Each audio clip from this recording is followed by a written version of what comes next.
24 October 2020, Shanghai, the Bund summit. ये तारीख याद रखिएगा, क्योंकि ये वो दिन था जब चाइना की हिस्ट्री का सबसे महंगा भाषण, सबसे महंगा स्पीच दिया गया। स्टेज पर खड़े थे जैक मा, चाइना के सबसे अमीर आदमी, अलीबाबा के फाउंडर, एक ग्लोबल आइकन जिन्होंने चाइना को सपने देखना सिखाया था। उस वक्त उनकी कंपनी एंट ग्रुप दुनिया का सबसे बड़ा आईपीओ लॉन्च करने वाली थी।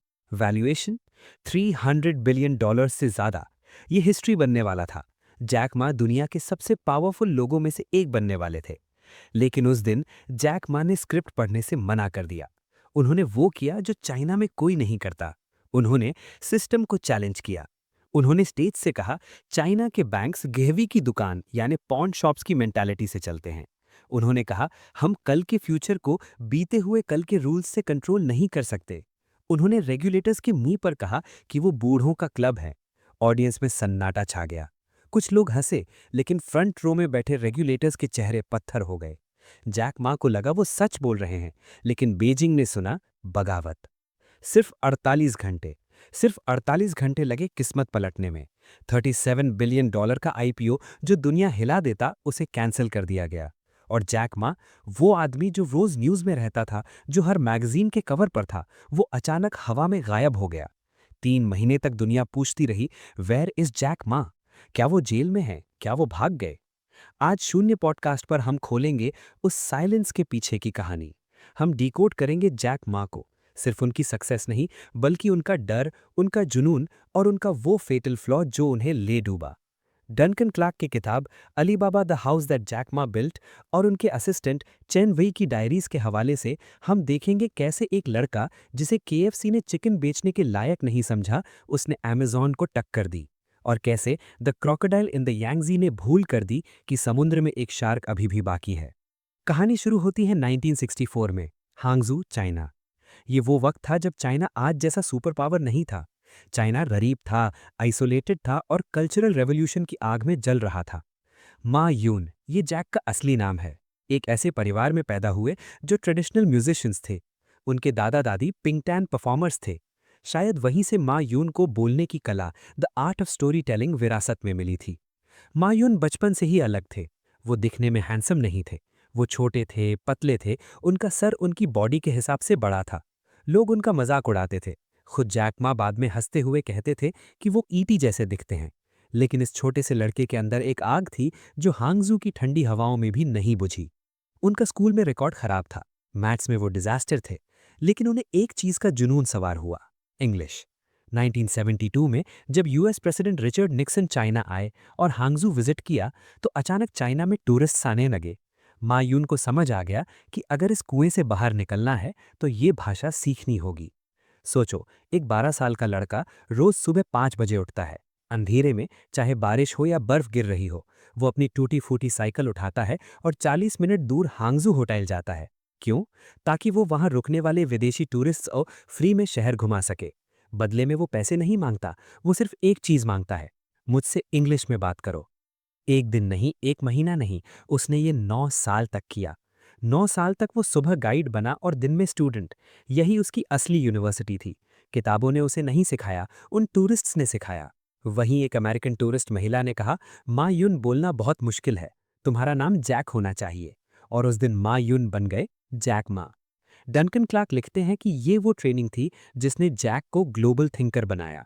उसने सीखा कि दुनिया वैसी नहीं है जैसी चाइना की प्रोपेगेंडा बुक्स में लिखी है। लेकिन किस्मत इम्तिहान ले रही थी। Jack Ma university entrance exam यानी गाओकाओ में फेल हो गए। एक बार नहीं, 2 बार। मैथ्स में उन्हें 120 में से सिर्फ एक नंबर मिला। लोगों ने कहा, छोड़ दे, तू मजदूरी करने के लिए बना है।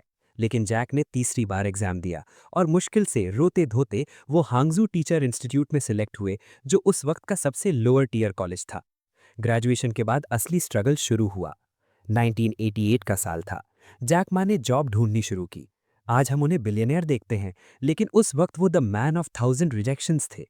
उन्होंने 30 जगह अप्लाई किया, 30 जगह से रिजेक्ट हुए। पुलिस की भर्ती निकली, 5 लोग गए, 4 सिलेक्ट हुए, सिर्फ जैक रिजेक्ट हुए। Reason? You are no good. तुम किसी काम के नहीं हो। सबसे फेमस किस्सा, जब केएफसी पहली बार चाइना आया, हांगजू में स्टोर खुला।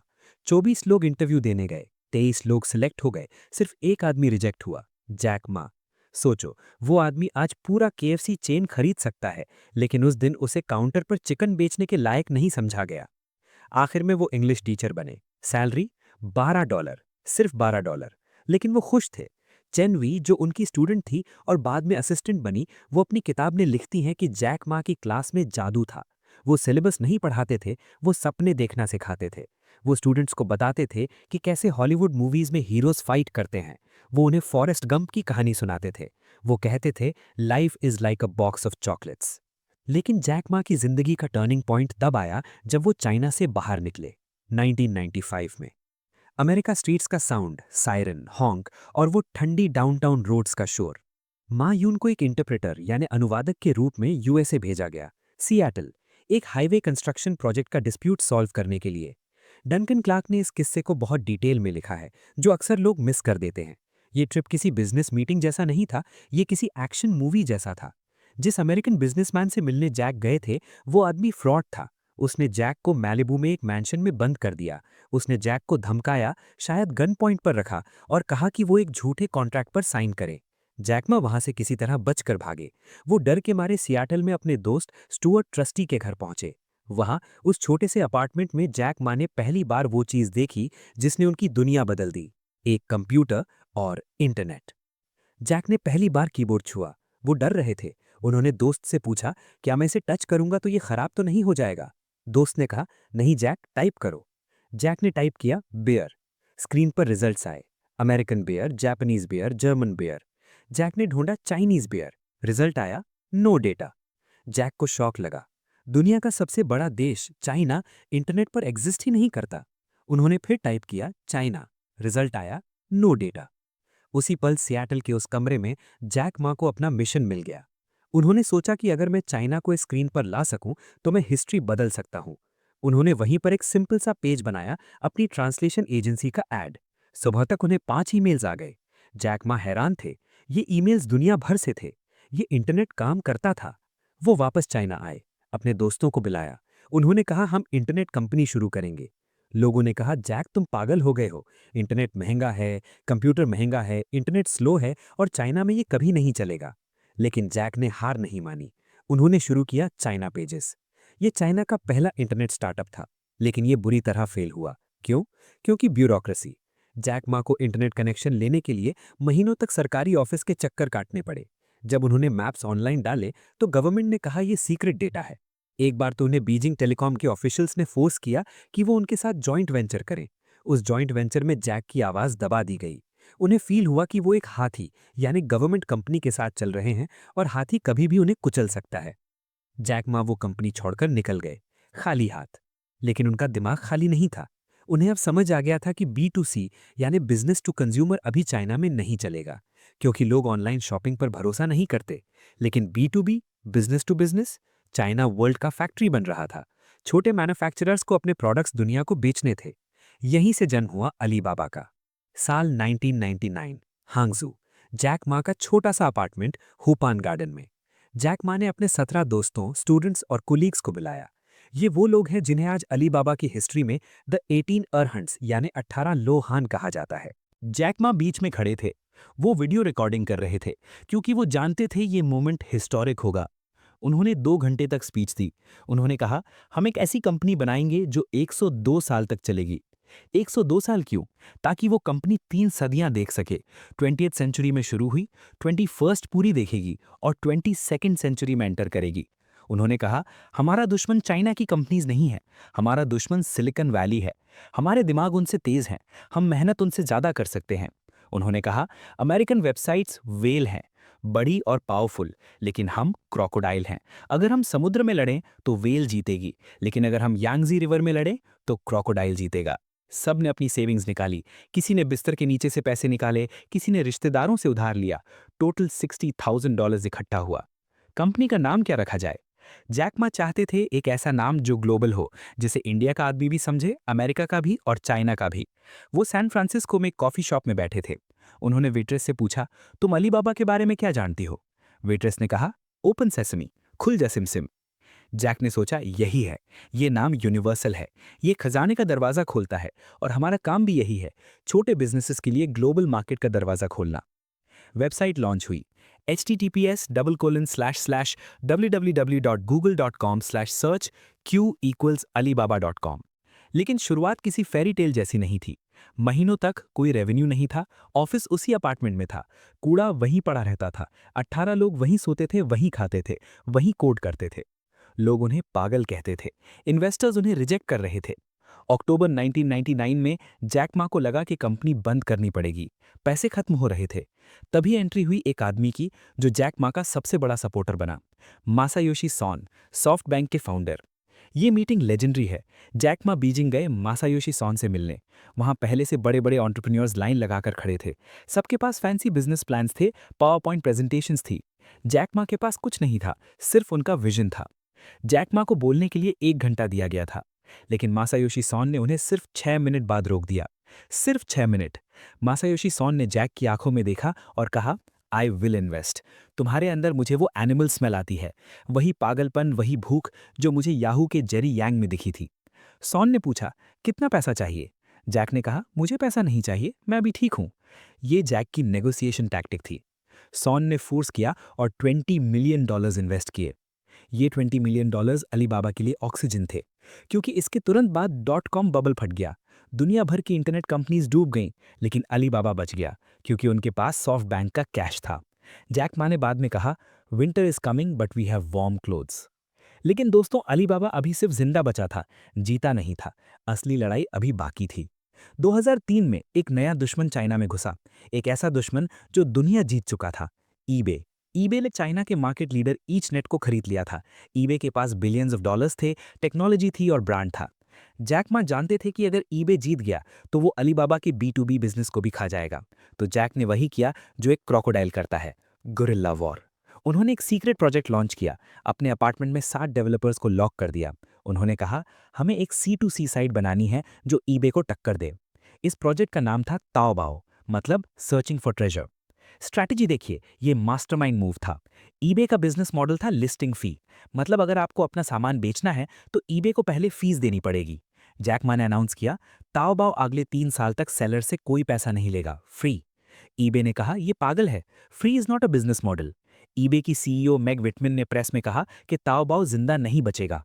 लेकिन जैक मा चाइना को जानते थे, चाइना के लोग प्राइस सेंसिटिव थे।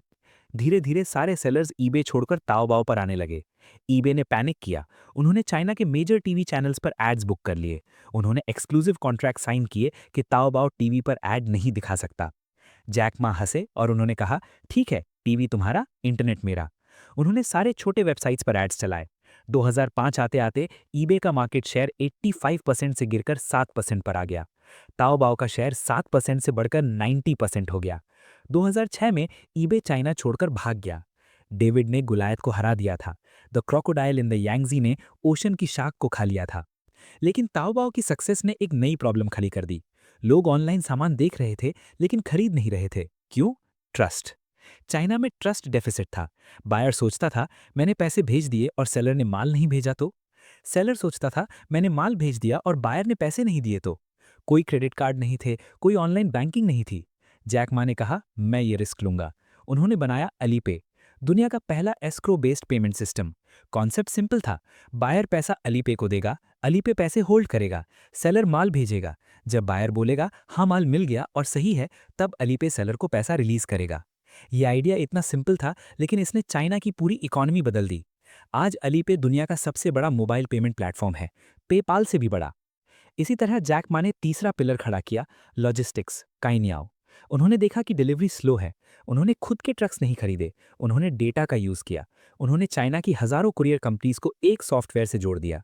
आज चाइना में कहीं भी 24 घंटे में डिलीवरी होती है। Alibaba e commerce, Alipay finance और काइनियाओ लॉजिस्टिक्स। ये था दी आयरन ट्रायंगल। इसने अलीबाबा को एक किला बना दिया जिसे कोई नहीं भेज सकता था।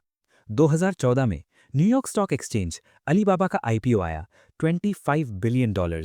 ये हिस्ट्री का सबसे बड़ा आईपीओ था। बेल बजाने के लिए जैक मा स्टेज पर खड़े थे। वही लड़का जो 30 जॉब से रिजेक्ट हुआ था, वही लड़का जो $12 कमाता था, आज वो चाइना का सबसे अमीर आदमी था। लेकिन दोस्तों, power corrupts and absolute power attracts attention. Jack Ma अब सिर्फ बिजनेसमैन नहीं रहे थे, वो रॉकस्टार बन गए थे। वो स्टेडियम्स में हजारों एम्प्लॉयज के सामने माइकल जैक्सन के कपड़े पहनकर डांस करते थे। वो कंफू मूवीज में एक्ट करते थे। गोंग शो दाओ मूवी में उन्होंने जेट ली को हराया। वो प्रेसिडेंट से मिलते थे। डोनाल्ड ट्रंप से मिलने वो सीधा ट्रंप टावर गए, बिना बीजिंग से परमिशन लिए। लोग उन्हें डैडी माँ बुलाने लगे थे। उनकी फोटो दुकानों में भगवान की तरह लगाई जाने लगी थी। और यही यही ह्यूब्रिस, यही घमंड उनके डाउनफॉल का बीच बना। क्योंकि जैक मा भूल गए थे कि चाइना में स्टार सिर्फ एक ही हो सकता है, द पार्टी। उन्होंने सोचा वो सिस्टम से बड़े हो गए हैं। उन्होंने सोचा वो अनटचेबल हैं। और इसी गलतफहमी में उन्होंने 2020 में वो स्पीच दी जिसने उनकी दुनिया हिला दी। वो स्पीच, वो गायब होना और वो री एजुकेशन, ये सब कैसे हुआ और क्या जैक मा कभी वापस आ पाएंगे? ये जानने के लिए हमें चलना होगा कहानी के उस हिस्से में जहां पैसा नहीं, पॉलिटिक्स चलती है, जहां बिजनेस रूल्स नहीं, पार्टी रूल्स मैटर करते हैं। 24 अक्टूबर 2020, शंघाई का बंड समिट। जैक मा स्टेज पर खड़े थे। उनके सामने चाइना की पूरी फाइनेंशियल एलीट बैठी थी। वाइस प्रेसिडेंट वांग किशान बैठे थे। सेंट्रल बैंक के गवर्नर बैठे थे। जैक मा को मालूम था कि एंड ग्रुप का आईपीओ होने वाला है, $37 बिलियन, जो दुनिया का सबसे बड़ा आईपीओ होगा। वो शायद उस कॉन्फिडेंस, उस नशे में थे कि वो कुछ भी बोल सकते हैं। और उस दिन उन्होंने लक्ष्मण रेखा पार कर दी। उन्होंने कहा चाइना में फाइनेंशियल सिस्टम का कोई सिस्टम रिस्क नहीं है, क्योंकि चाइना में सिस्टम ही नहीं है। उन्होंने कहा हमारे बैंक्स की मेंटालिटी गिरवी की दुकान जैसी है। वो बिना कोलैटरल के लोन नहीं देते। हमें बिग डेटा का यूज करके लोन देना चाहिए, ना कि पुराने तरीके से। और सबसे खतरनाक लाइन, उन्होंने global banking rules Basel accords को बूढ़ों का क्लब, ओल्ड पीपल्स क्लब कह दिया। ऑडियंस में सन्नाटा नहीं था, ऑडियंस में खौफ था। फ्रंट रो में बैठे रेगुलेटर्स के चेहरे पर गुस्सा साफ दिख रहा था। जैक मा को लगा वो इनोवेशन की बात कर रहे हैं, लेकिन बीजिंग ने सुना एरोगेंस। उन्हें लगा वो सिस्टम को सुधार रहे हैं, लेकिन पार्टी को लगा वो सिस्टम को चैलेंज कर रहे हैं। जैक मा भूल गए थे कि चाइना में रिफॉर्म तभी होता है जब पार्टी चाहती है, ना कि कोई बिलियनियर चाहता है। और रिएक्शन इंस्टेंट था और ब्रूटल था। सिर्फ कुछ ही दिन बाद 2 नवंबर 2020 को जैक मा और एंड ग्रुप के टॉप एग्जीक्यूटिव्स को रेगुलेटर्स ने समन किया। क्या बात हुई उस बंद कमरे में, ये आज तक सीक्रेट है। लेकिन अगले ही दिन 3 नवंबर 2020 को शंघाई स्टॉक एक्सचेंज ने एक छोटा सा नोटिस निकाला, एंड ग्रुप आईपीओ सस्पेंडेड। दुनिया हिल गई। $37 बिलियन, $34 बिलियन का नुकसान सिर्फ अलीबाबा के शेयर्स गिरने से हुआ। इन्वेस्टर्स रोने लगे, लेकिन मैसेज क्लियर था। तुम चाहे जैक मा हो, चाहे तुमने चाइना का अमेज़न बनाया हो, तुम पार्टी से बड़े नहीं हो। वॉल स्ट्रीट जर्नल ने बाद में रिपोर्ट किया कि ये ऑर्डर किसी छोटे मोटे ऑफिसर ने नहीं दिया था। ये ऑर्डर सीधा प्रेसिडेंट शी जिनपिंग के ऑफिस से आया था। और फिर शुरू हुआ द ग्रेट डिसअपियरेंस। वो आदमी जो हर रोज टीवी पर दिखता था, जो हर मैगजीन के कवर पर था, जो दावोस में दुनिया के लीडर्स के साथ बैठता था, वो अचानक गायब हो गया। नवंबर बीता, दिसंबर बीता, जनवरी 2021 आ गया। पूरी दुनिया की मीडिया, CNN, BBC, ब्लूमबर्ग, सब एक ही सवाल पूछ रहे थे, वेयर इज जैक मा? अफवाहें उड़ने लगी। किसी ने कहा वो जेल में है, किसी ने कहा वो सिंगापुर भाग गए, किसी ने कहा उन्हें हाउस अरेस्ट में रखा गया है और री एजुकेशन दी जा रही है। सोचिए उस साइकोलॉजिकल प्रेशर को। एक आदमी जो रॉकस्टार था, उसे अचानक घोस्ट बना दिया गया। ये साइलेंस जैक मा के लिए किसी भी जेल से बड़ी सजा थी। उनका सबसे बड़ा हथियार, उनकी आवाज, उनसे छीन ली गई थी। 3 महीने बाद, 20 जनवरी 2021, जैक मा वापस दिखे। लेकिन ये वो जैक मा नहीं थे जो माइकल जैक्सन बनकर डांस करते थे। ये 50 सेकंड का एक वीडियो था। वो एक सादे से कमरे में बैठे थे, नेवी ब्लू स्वेटर पहने हुए। वो गांव के टीचर्स से बात कर रहे थे। उन्होंने कहा, मैं पिछले कुछ वक्त से सोच रहा था, सीख रहा था। उनका चेहरा शांत था, लेकिन आंखों में वो चमक नहीं थी। वो टेम्ड लग रहे थे, जैसे शेर को सर्कस में ट्रेन कर दिया गया हो। Audio design, the sound of glass shattering in slow motion, breaking apart. इसके बाद शुरू हुआ द डिसमैंटलिंग, उस घर को तोड़ना जो जैक मा ने बनाया था। अप्रैल 2021 में चाइना के रेगुलेटर्स ने अलीबाबा पर $2.8 बिलियन, 18 बिलियन युआन का फाइन लगाया। आरोप था मोनोपोलिस्टिक प्रैक्टिसेस। अलीबाबा सेलर्स को फोर्स करता था कि या तो हमारे प्लेटफॉर्म पर बेचो या कहीं मत बेचो, choose one of two. Alibaba ने यह फाइन एक्सेप्ट किया और कहा हम शुक्रगुजार हैं। एंट ग्रुप, जो जैक मा का सबसे बड़ा सपना था, उसे तोड़ दिया गया। रेगुलेटर्स ने कहा तुम टेक कंपनी नहीं हो, तुम बैंक हो। उन्हें फोर्स किया गया कि वो वापस ट्रेडिशनल बैंकिंग रूल्स फॉलो करें। उनका वैल्यूएशन गिर गया, उनका पावर खत्म हो गया। धीरे धीरे जैक मा ने अपने सारे रूल्स छोड़ दिए। उन्होंने अलीबाबा की चेयरमैनशिप पहले ही छोड़ दी थी। 2023 में खबर आई कि जैक मा ने एंड ग्रुप का कंट्रोल भी छोड़ दिया है। उनके वोटिंग राइट्स 50% से घटकर सिर्फ 6% रह गए। जिस iron triangle, e commerce, finance, logistics को उन्होंने 20 साल लगाकर बनाया था, अब वो उसके मालिक नहीं थे, वो सिर्फ एक शेयर होल्डर थे। तो आज जैक मा कहाँ हैं और क्या कर रहे हैं? रिपोर्ट्स के मुताबिक पिछले 2 सालों में उन्हें अलग अलग जगह देखा गया है। वो टोक्यो यानी जापान में 6 महीने तक चुपचाप रह रहे थे। वो स्पेन में अपनी सुपर याट पर दिखे। वो थाईलैंड में स्ट्रीट फूड खाते हुए दिखे। लेकिन वो बिजनेस डील्स नहीं कर रहे। अब वो फार्मिंग सीख रहे हैं। उन्होंने नेदरलैंड्स में एग्रीकल्चर लैब्स विजिट की। वो देख रहे हैं कि कैसे टेक्नोलॉजी से फिशिंग और फार्मिंग को बेहतर बनाया जाए। वही आदमी जिसने चाइना को इंटरनेट सिखाया, अब मिट्टी और खेती सीख रहा है। शायद ये उनका रिटायरमेंट प्लान है, या शायद ये उनका तरीका है ये दिखाने का कि मैं अब हार्मलेस हूं, मैं अब खतरा नहीं हूं।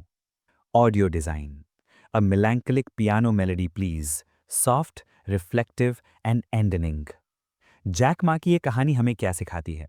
ये कहानी सिर्फ एक बिलियनियर के राइज और फॉल की नहीं है, ये कहानी है लिमिट्स की। Lesson number 1, Icarus syndrome. Greek mythology में इकैरिस के पास मोम के पंख थे। उसके पिता ने कहा था, उड़ना, लेकिन सूरज के ज्यादा पास मत जाना वरना पंख पिघल जाएंगे। जैक मा सूरज के बहुत पास चले गए। उनका ह्यूब्रिस यानी घमंड उन्हें ले डूबा। उन्हें लगा कि वो इतने बड़े हो गए हैं कि वो हवा का रुख बदल सकते हैं। लेकिन सिस्टम हमेशा इंडिविजुअल से बड़ा होता है, चाहे आप स्टीव जॉब्स हों या Jack Ma. Lesson number 2, the tall poppy syndrome. China और कई एशियन कल्चर्स में कहावत है, जो फूल सबसे ऊंचा उगता है, माली सबसे पहले उसकी गर्दन काटता है। जैक मा बहुत ऊंचे हो गए थे। उनकी पॉपुलैरिटी पार्टी लीडर से ज्यादा हो गई थी। और ये एक अथॉरिटेरियन सिस्टम में सबसे बड़ा गुनाह है। आप अमीर हो सकते हैं, लेकिन आप पावरफुल नहीं हो सकते। लेसन नंबर 3, रेजिलियंस यानी लचीलापन। जैक मा गिरे, टूटे, लेकिन खत्म नहीं हुए।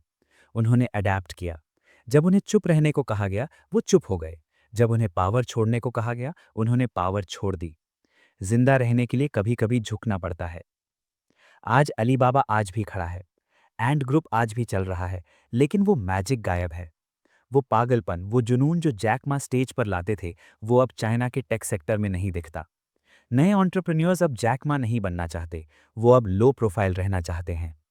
जैक मा ने चाइना को सपने देखना सिखाया, लेकिन उनके फॉल ने चाइना को डरना सिखा दिया। डंकन क्लैर्क अपनी किताब के एंड में पूछते हैं, क्या जैक मा वापस आएंगे? शायद बिजनेस में नहीं, लेकिन जैक मा का सबसे बड़ा रोल था टीचर का। शायद अपने आखिरी एक्ट में वो वापस वही इंग्लिश टीचर बन जाएंगे जहां से उन्होंने शुरू किया था। क्योंकि बिल्डिंग्स तोड़ी जा सकती हैं, कंपनीज छीनी जा सकती हैं, लेकिन वो स्पिरिट जो 1999 में उस छोटे से अपार्टमेंट में पैदा हुई थी, उसे कोई जेल कैद नहीं कर सकती। दोस्तों, ये थी कहानी the house that Jack Ma built and lost. अगर आपको ये डीप डाइव पसंद आया तो शून्य पॉडकास्ट को सब्सक्राइब कीजिए। नेक्स्ट एपिसोड में किस पर बात करना, कमेंट में ज़रूर बताना। तब तक के लिए उड़ते रहो, लेकिन सूरज की तपिश का ध्यान रखो। जय हिंद।